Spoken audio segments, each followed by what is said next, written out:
Both game modes are very luck-based because where the hoops spawn, usually there's some other guy already waiting there and he just goes right through instantaneously, and it's hard to get hoops for yourself or for your team. And specifically Hoopsy Legends, because when there's a golden hoop, there's like 10 people all waiting around it, sabotaging each other, and just making the game a mess. Next is Rock and Roll, and Rock and Roll is just one of those modes where it's not necessarily bad, but it's also not that good. It's a fun-ish mode, but the most annoying part of it is when you're trying to push the ball, but you have to push it through the middle because you can't push it through the edge and the pole, and there's always half the team pushing it one way and the other half of the team pushing it the other way, and by the time the team finally gets to pushing it over, the other two teams have already qualified. Next is Fall Ball, and the reason Fall Ball is ranked so low, well, because it's a team game. Yeah, that's it. Next game. At number 31, we have Egg Scramble. And Egg Scramble is one of my more favorite team modes because of how easy it is to carry your team by either defending your own net or by griefing another person's net. And this is how all team games should be played. Next is Hoarders, and Hoarders is a pretty okay mode. The one thing is though, it's completely random and you can't do much, but I rank it as the highest team game because I somehow always manage to qualify. Fruit Shoot, a fun-ish map, and when playing Fruit Shoot, it can be kind of fun, but the amount of pain that goes over your body once you get hit by a fruit is just so... Nowadays, most players are so good that you get hit by one fruit, even one time, you lost. But the one thing that I do like about the map is that when there are big fetuses in the game, it's fun because usually not many people use it, and you get to qualify. It's a fun map that I like to play, and it's even more fun when it's the bonus variation, although I do rank it low because sometimes it's the most annoying thing ever when you fall off, and everyone is like midway through the map, and then they just magically find the path with their mind-reading abilities in 2 seconds before you can even respawn. At number 27, we have Tail Tag. Now, Team Tail Tag I rank a lot lower because of the fact that hello. But still, solo Tail Tag, Get over here. trying your best, that same Indian guy playing on his microwave on his Indian power is going to grab your tail from a mile away without chance. Our first finale, Royal Fumble. Royal Fumble is a fun finale when you have the tail and you're juking everyone else and just having a good time, but it can get frustrating due to the fact that obviously the tail can be grabbed from a mile away, but also the fact that this mode is just so rarely chosen in games. Night Fever. The reason I'm ranking this map so low is the fact that it's too easy. And I'm not trying to brag, but for me, Night Fever is actually one of the easiest maps of all time. All you need to do is have some patience on the big bonkuses, and the map was also kind of a disappointment when Season 2 came out due to the fact that it was just another dumb race mode.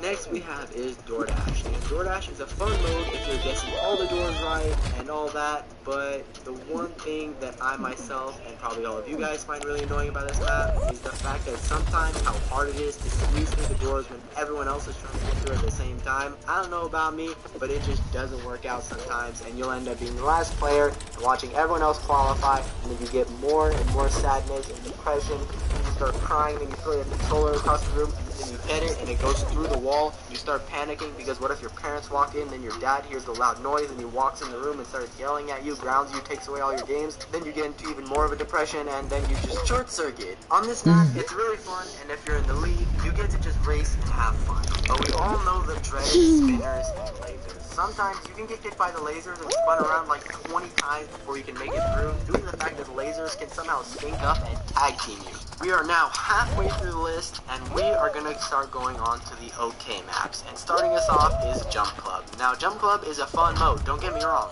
but desync is still a very, very annoying problem in Fall Guys, due to the fact that something happens on someone else's screen, but on your screen it's something completely different, and that's why it sometimes looks like some people are behind the pole, but are still being dragged along with it. And because of this, I've been eliminated a few times, and it's really frustrating. At number 21, we have Seesaw, another race mode that's pretty simple, but I like the fact that there's a bit of strategy to whether or not you should jump on a seesaw based on how much it's tipping or how many people are on it, and overall, it's a pretty okay map. Roll On, the third of the Roll series of maps, but this time in race format. Not much to say about the map because how simple it is, but it's the fact that it's simple and fun, and that's why I think it's a good map. Wall Guys, the best of the Season 2 maps that actually brought new gameplay and a lot more meaning to how we use diving and grabbing. Overall, this map is just really fun because of the fact that it's exciting and you need to go really fast, but it's also fun at the same time. At number 18, we have our second finale of this video, and that is Thin Ice. And Thin Ice is a fun game mode for me, but it's too close to Hexagon and doesn't really add any new kind of gameplay, but it's still not that bad, and it's pretty easy to win as long as you make sure you look to see which set of tiles you can use for as long as you can and outlast everyone else, but I rank it this low because it's just another clone of Hexagon. At number 17, we have Freezy Peak, and Freezy Peak is a pretty fun map, and the only complaint I have about it is that sometimes when you're going up the spiral with the snowball, I don't like Hoarders. Hoarders is my favorite team game. Other people's can set off the flipper and send you flying, but other than that, it's a great map. Gate Crash, a race mode that I like because it's very, very easy, goes by really quickly, and that just means less time until the finale and more crowns per hour. Pit Parade, a good map, and it's good for the same reasons that Gate Crash. Short, sweet, and to the point. Tundra Run, one of the longer race modes, but I like it because of the amount of variation it got in the Season 3.5 update, and it overall is just a fun map. Big Shots. Big Shots is a great map in my opinion due to the fact of how random it is. With all the players running around, you don't know who's going to get knocked off, or even if something does end up hitting you, you don't know whether or not it's going to actually hit you off, because sometimes it'll just slightly move you,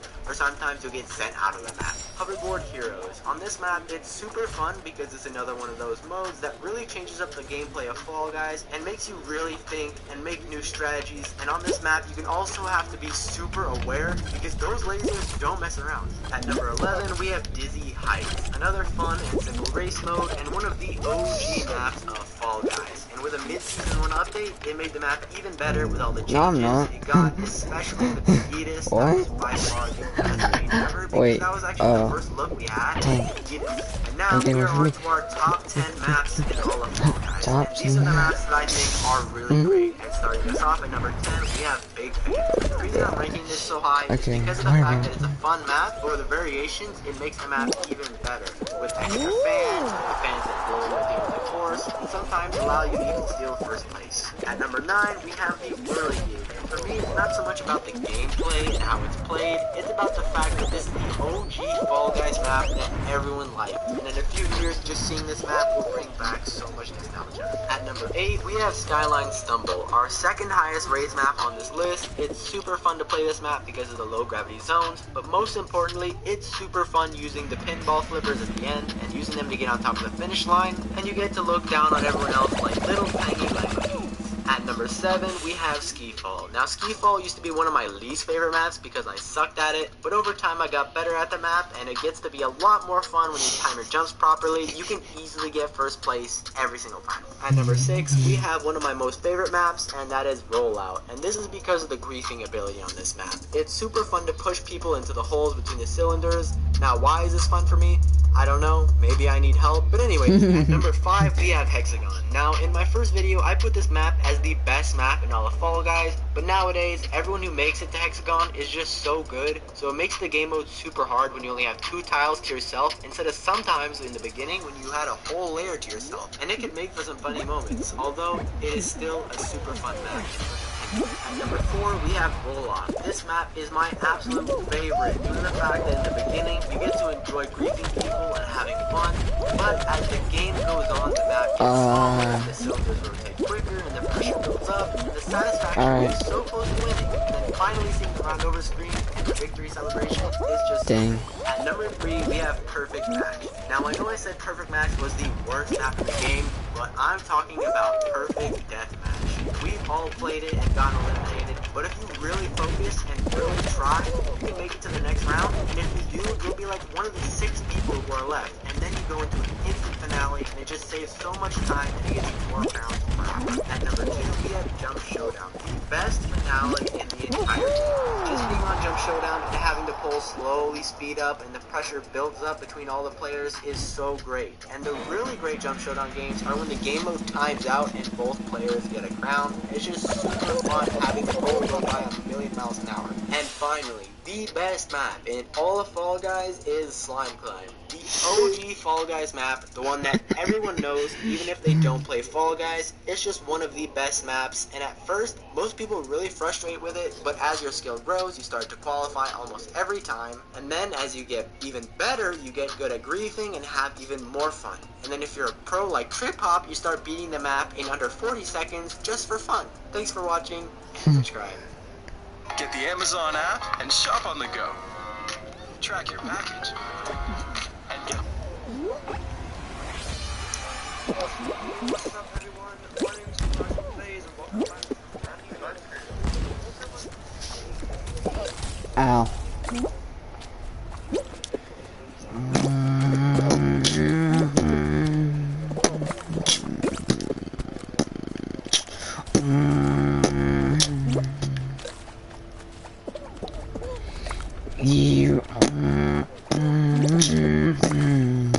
Yeah. No, I'm watching his newest video. Why did I adopt this Australian accent? Ooh. Ow.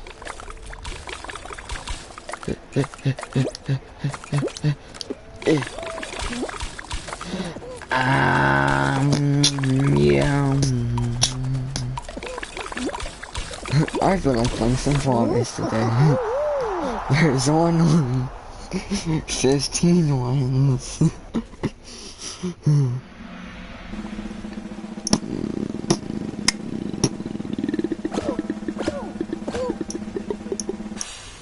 I am a psycho. I am a psycho.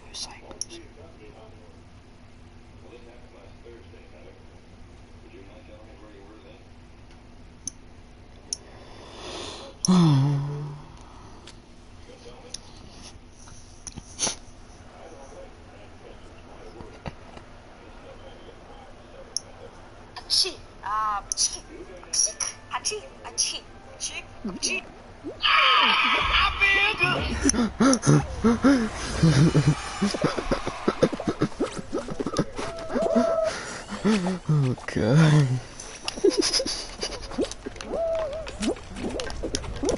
Dang it.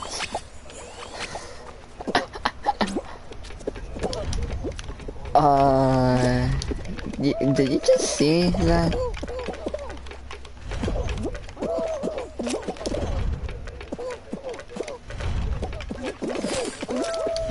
Did you see what happened there?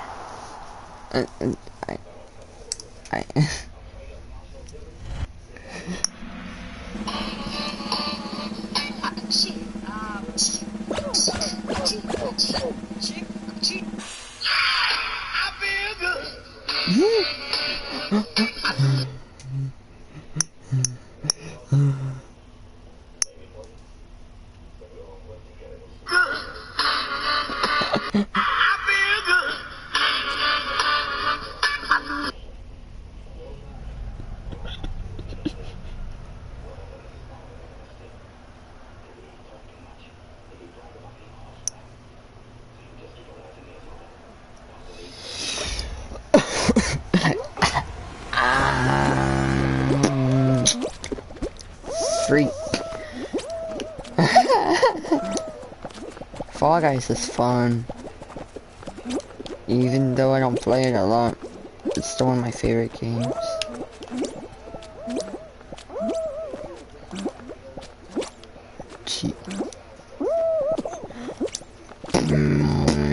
Yeah. No! Get cut off, mate. You're not getting over here. English.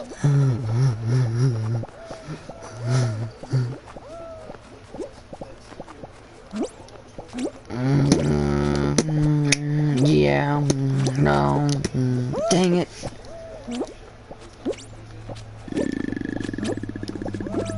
I'm cheap.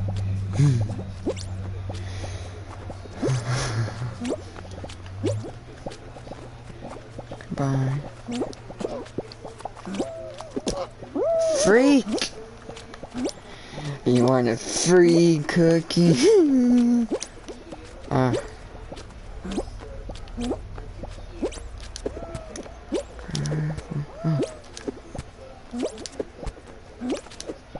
So it's the nice child's coming back, like tomorrow, basically.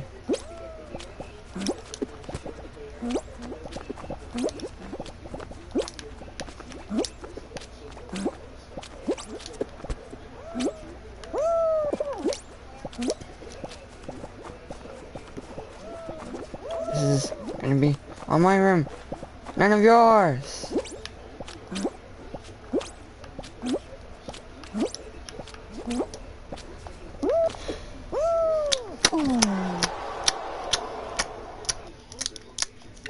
Internet. There are 6 rounds. Wow.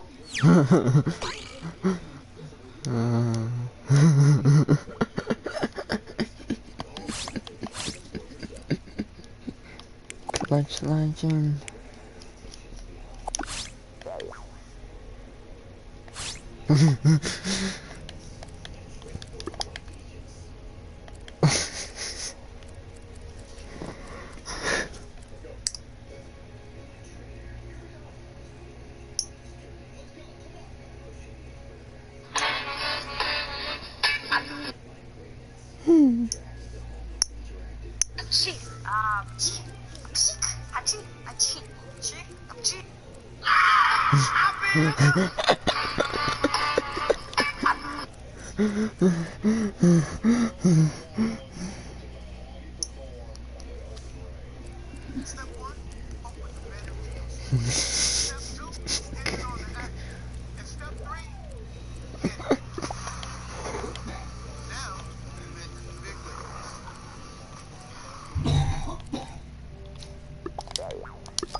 Breaking their kids' consoles. And do you think it's okay to hit children to punish them? Because some parents believe that is the best way. Don't swear at me! I've asked you twice not to swear. And twice you've chose to ignore me. That's why you got slapped. I don't feel bad. Yeah, that I've slapped him, but if it's the only way, to calm him down, then it has to be done. The logic behind such punishment sounds simple. If a child thinks of pain when they act bad, the fear of pain should stop them from messing up. The fear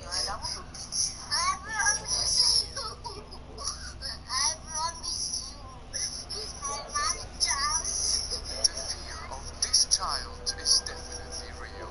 But how far can parents go? Some believe in training instead of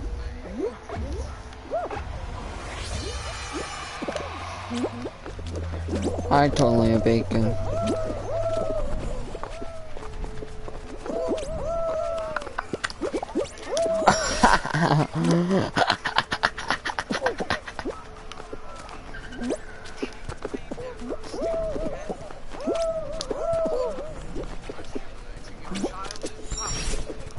Online is a risky way of punishment, just like this.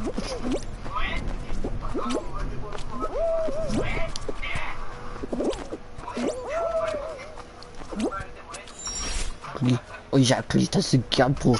Jag ska läsa zikinja. Ja.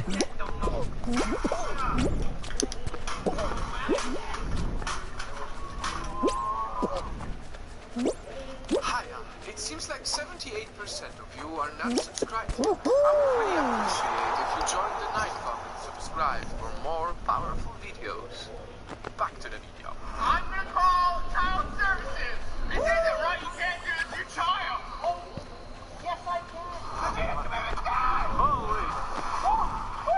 I At first, this may feel satisfying. Spoiled brats getting what they deserve. But many studies show that the more physical and mental punishment children get, the more likely they are to grow up to become violent. These kids also abuse more substances and have more mental health issues. I don't have children, but I used to be a beaten child. All the way until 11, my world revolved around random pain and tears. My ADHD made me a kid who couldn't control his energy, and so my mom would hit me every time I made the tiniest mistake. Oh. Now, sometimes when I look back at these really tough times, I can honestly tell you that it didn't teach me anything but fear. And the moment my mom died, that fear manifested itself in being abusive towards other kids. The years of being punished taught me that it was okay to hit those who are weaker than you to get what you want. Looking back at these times, I don't even remember any conversation explaining to me what I did wrong. We might have had one, but the pain and fear dominated all those conversations. And that is exactly why, when I have children, I choose to try my absolute best to never hit them or control them with an unhealthy fear. But these are only words of a beaten child. And now I want to know your take on it. Do you think it's okay to repeatedly punish children, or are you against it?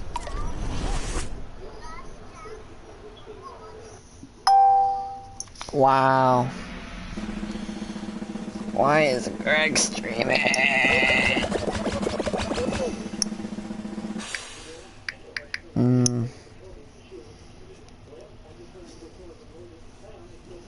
Guardian Undyne.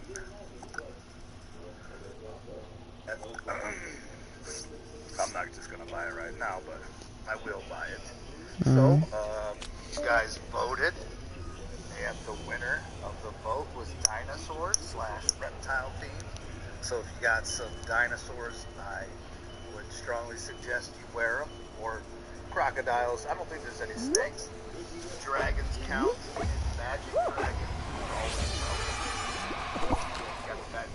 Wow. Throw it on, definitely game. Welcome to the 16, 12, 10, however many people are in here.